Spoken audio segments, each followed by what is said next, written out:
2014ஆம் ஆண்டு பாஜக ஆட்சிக்கு வந்ததிலிருந்து கடந்த 11 ஆண்டு காலமாக இந்துத்துவா என்ற சித்தாந்தத்தை ஒரு மத்திய அரசினுடைய பாஜக தலைமையினுடைய அரசாங்கத்தினுடைய சித்தாந்தமாக மாற்றுவதற்கு முயற்சி எடுக்குது. இப்போ இந்துத்துவாவை அரசனுடைய சித்தாந்தமாக மாற்றி அதற்கு பிறகு இந்து ராஷ்டிரம் என்ற அடிப்படையில் இந்தியாவை இந்து ராஷ்டிரமாக மாற்றுவதற்கு முயற்சி எடுத்துக்கிட்டு இருக்கு. அப்படிப்பட்ட முயற்சியில் அதனுடைய பாதகமான விளைவு என்னென்னா, இன்றைக்கி இருக்கிற இந்திய அரசமைப்பு சட்டம் ஜனநாயகம், மதச்சார்பின்மை, கூட்டாட்சி, சுயசார்பு பொருளாதார கொள்கை, இந்த அரசியல் சட்டத்தை தகர்த்து ஒரு இந்து ராஷ்டிரம் என்ற ஒரு மோசமான அடிப்படையில் நாட்டை மாற்றக்கூடிய மோசமான ஒரு முயற்சியில் ஈடுபட்டு இருக்கிறாங்க. அந்த அடிப்படையில் தான் ஒரு புறத்தில் மார்க்சிஸ்ட் கம்யூனிஸ்ட் கட்சியின் சார்பாக ஒன்றிய அரசு பாஜக அரசு கடைப்பிடிக்கக்கூடிய அந்த கார்ப்பரேட் ஆதரவு நவீன தாராளமய பொருளாதாரக்குள் எதிர்த்து போராடக்கூடிய அதே நேரத்தில் மறுபுறத்தில் பாஜகனுடைய இந்துத்துவா என்ற அந்த சித்தாந்தத்தை தத்துவார்த்த ரீதியில் கருத்தியல் ரீதியில் எதிர்த்து போராடணும். அது அடிப்படை முக்கியமானதுன்றதை மார்க்சிஸ்ட் கம்யூனிஸ்ட் கட்சி நகல் தீர்மானத்தில் சுட்டி காட்டுது.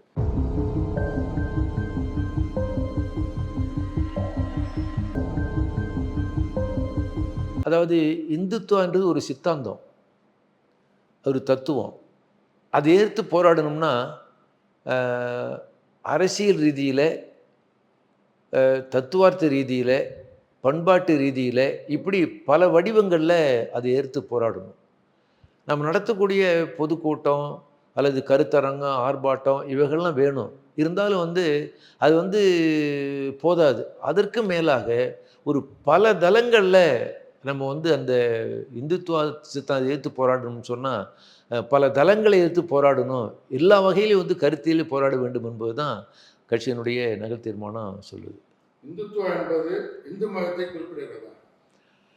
நாம் பொதுக்கூட்டங்களில் இந்துத்துவ எதிர்த்து போராடும்னு சொன்னால் பல பேர் கேட்குறாங்க, அது என்னங்க இந்துத்துவானா இந்து மதத்தை தானே நீங்கள் சொல்கிறீங்க அப்படின்னு. அல்ல. 1923ஆம் ஆண்டு சாவர்கர் அந்தமானில் சில்வார் ஜெயிலில் இருக்கிறப்போ அவர் எழுதினது தான் அவர் எழுதின அந்த புத்தகத்தை இந்துத்துவாவின் அடிப்படை அம்சங்கள் ஒரு புத்தகம் எழுதினார். அந்த புத்தகத்தில் அவரே என்ன சொல்கிறாருன்னா, Hindutva is not identical with Hindu religion. அதாவது இந்து மதமும் இந்துத்துவாவும் ஒன்றல்ல சொல்லிட்டு, இந்துத்துவா என்பது ஒரு அரசியல் ப்ராஜெக்ட்னு சொல்கிறார், அரசியல் திட்டம்னு சொல்கிறார். இன்னும் சொல்லப்போனால் அது பின்னணி சொல்ல வேண்டியிருக்கு. அவர் செல்வராஜ் ஜெயிலில் இருக்கிறப்போ அங்கேருந்து விடுதலை ஆகிறதுக்காக தொடர்ந்து பிரிட்டிஷ் அரசு நிர்வாகத்துக்கு கடிதம் எழுதிக்கிட்டே இருந்தார். 4வது கடிதம் என்ன எழுதினார்னா, என்னை ரிலீஸ் பண்ணிங்கன்னா நான் பிரிட்டிஷ் அரசுக்கு விசுவாசமாக இருப்பேன் அப்படின்னு மன்னிப்பு கடிதம் எழுதின பிற்பாடு தான் ரிலீஸ் ஆகி வெளியே வந்தார். அவர் செல்வராஜ் ஜெயிலில் இருந்தப்போ தான் இந்த இந்துத்துவாவின் அடிப்படை அம்சம்னு புத்தகத்தை எழுதினார். அது அவர் சாவர்கர் எழுதிய அந்த நூலும், அதற்கு பிறகு நாம் அல்லது வரையறுக்கப்பட்ட தேசம்னு சொல்லி என்ற ஒரு புத்தகத்தை கோல்வார்க் எழுதினார். இந்த இரண்டும் சேர்ந்தது தான் இந்துத்துவா சித்தாந்தம்னு சொல்லுவாங்க. ஆகவே இந்து மதம் என்பது வேறு, இந்துத்துவா என்பது வேறு. சொல்லப்போனால் இந்துத்துவா என்ற வார்த்தையை முதல்ல காயின் பண்ணது பயன்படுத்தினதே சாவர்கர் ஒழிய அது நம்மளுடைய கண்டுபிடிப்பு இல்லை. ஆகவே தான் இது இந்துத்துவா எதிர்த்து போராடுவது என்பது இந்து மதத்துக்கு போராடுவதல்ல. இந்துத்துவா என்பது வேறு, இந்து மதம் என்பது வேறுன்றது சாவர்கர் சொன்ன பிற்பாடு நாம் அதை போட்டு குழப்பிக்க வேண்டாம்.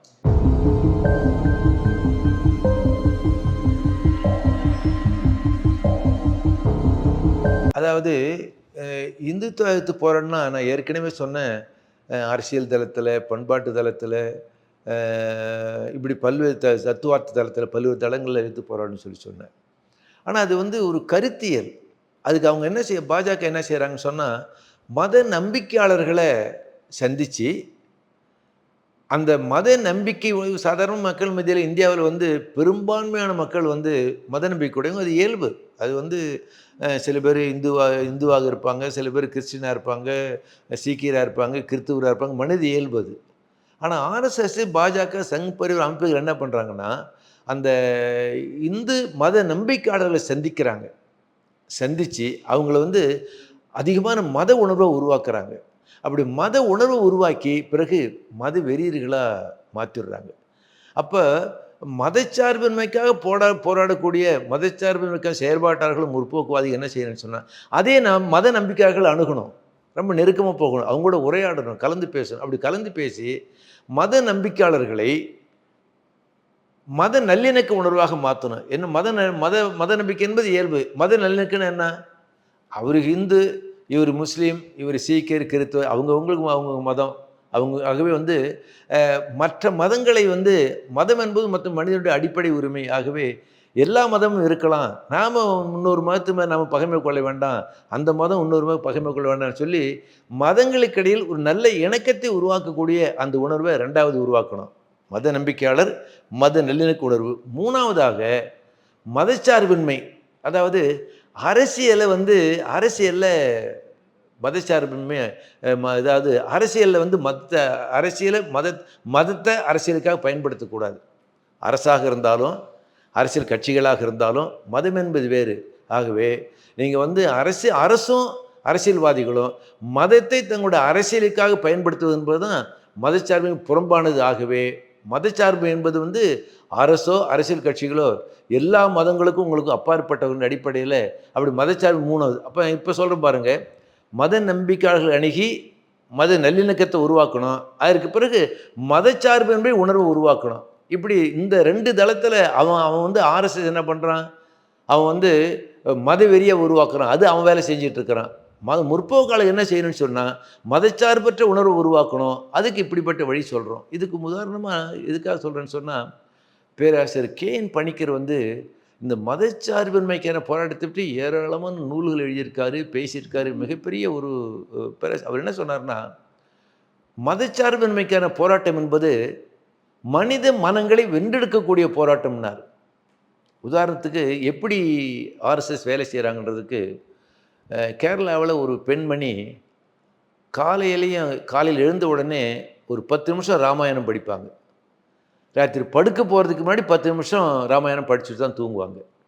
இந்த ஆர்எஸ்எஸ்காரன் போய் அவங்க போய் என்ன பண்ணால், நீங்கள் ராமபக்தர், ராமாயணம் படிக்கிறவங்க பாராட்டுறோம், நல்ல விஷயம். ஆனால் உங்களுக்கு ஒன்று தெரியுமா, அயோத்தியில் அந்த காலத்தில் மசூதி இடிச்சுட்டு தான் ராமர் கோயிலை இடிச்சுட்டு தான் மசூதி கட்டினாங்க. ஆனால் இப்போ வந்து அந்த இடத்துல ராமர் கோயில் கட்டுறதுக்கு விடமாட்டேன்றாங்க, தகராறு பண்ணுறாங்கன்னு சொன்னால், அப்படியா, ராமர் கோயில் கொடுத்து ஆட்சேபிக்கிறாங்களா? அப்படி ஒரு மத உணர்வுள்ள ஒரு பெண்மணியை அவங்க சந்தித்து பேசி ஒரு மதவெறியாக மாற்றுறாங்க பாருங்கள். ஆகவே அப்படிப்பட்ட பின்னணியில் மத உணர்வு உள்ளவர்களை முற்போக்காலை சந்தித்து அவங்க வந்து மதச்சார்பை மூலம் உருவாக்கணும். அப்போ இப்படிப்பட்ட போராட்டத்தை நடத்தணும்னு பேரரசு அழகாக சொல்லுவார். அப்படி போராட்டத்தை நடத்தினா தான் நம்ம வந்து பாஜக இந்துத்துவ எதிர்த்து நம்ம வந்து வீழ்த்த முடியும்.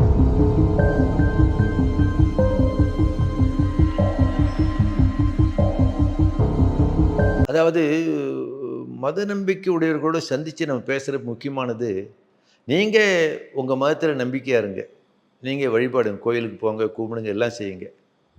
ஆனால் பிற மதங்களை வந்து வெறுக்க வேண்டாம். ஆர்எஸ்எஸ் என்ன பண்ணுறாங்க, உங்களை சந்திக்கிறாங்க, பேசுகிறாங்க,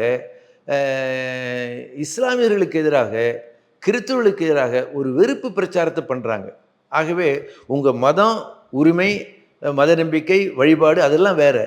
ஆனால் எந்த காரணத்தை கொண்டும் பிற மதங்களின் மீது வெறுப்பை உருவாக்குவதற்கு, பிற மதங்களுக்கு எதிராக உங்களை திருப்புவதற்கு நீங்கள் அனுமதிச்சிடாதீங்க என்ற அந்த உணர்வை நம்ம வந்து அந்த மத நம்பிக்கையாகட்டும் உருவாக்க வேண்டியது என்பது தான் முற்போக்காளர்கள் செய்ய வேண்டிய அடிப்படையான பணி.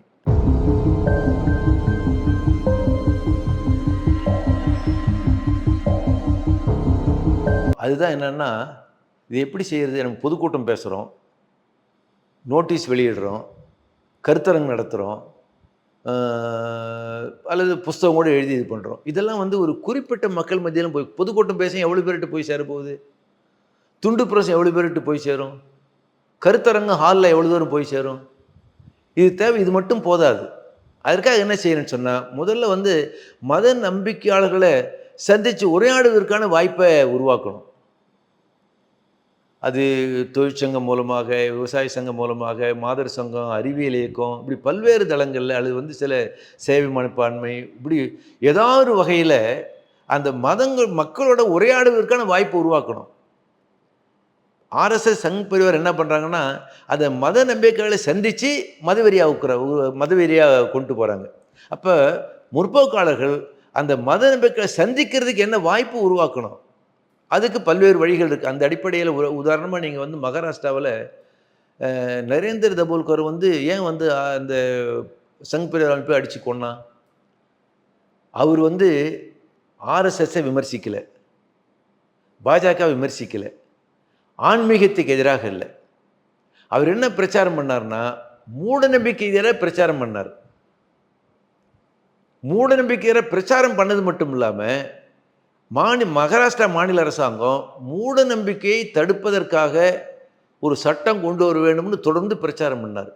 இந்த மூட நம்பிக்கை பிரச்சாரம் பண்ணுறது ஆர்எஸ்எஸ் அந்த ஆர்எஸ்எஸ்னுடைய இந்துத்துவ சித்தாந்தத்துக்கு எதிராக இருந்ததால தான் அவரை கொன்னுட்டாங்க. அப்படி அந்த அடிப்படையில் வந்து முதல்ல மக்களை சந்திக்கிறதுக்கான ஒரு வழிமுறையை கண்டுபிடிக்கணும்.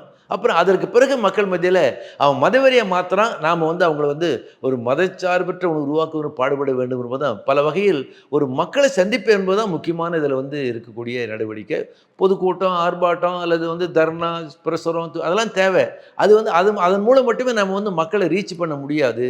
ஆகவே மக்களோடு கலந்துரையாடக்கூடிய அப்படிப்பட்ட வாய்ப்பை உருவாக்கி நம்ம இந்த பணியை செய்யணும். இந்துத்துவா என்ற ஒரு மோசமான சித்தாந்தத்தை எடுத்து போராடுவதற்கான அந்த வழிமுறை என்னன்னு விளக்குவதற்கு வாய்ப்பளித்த எதிர்நீச்சல் இணையதளத்துக்கும் நேயர்களுக்கு என்னுடைய நன்றியை தெரிவிச்சுக்கிறேன்.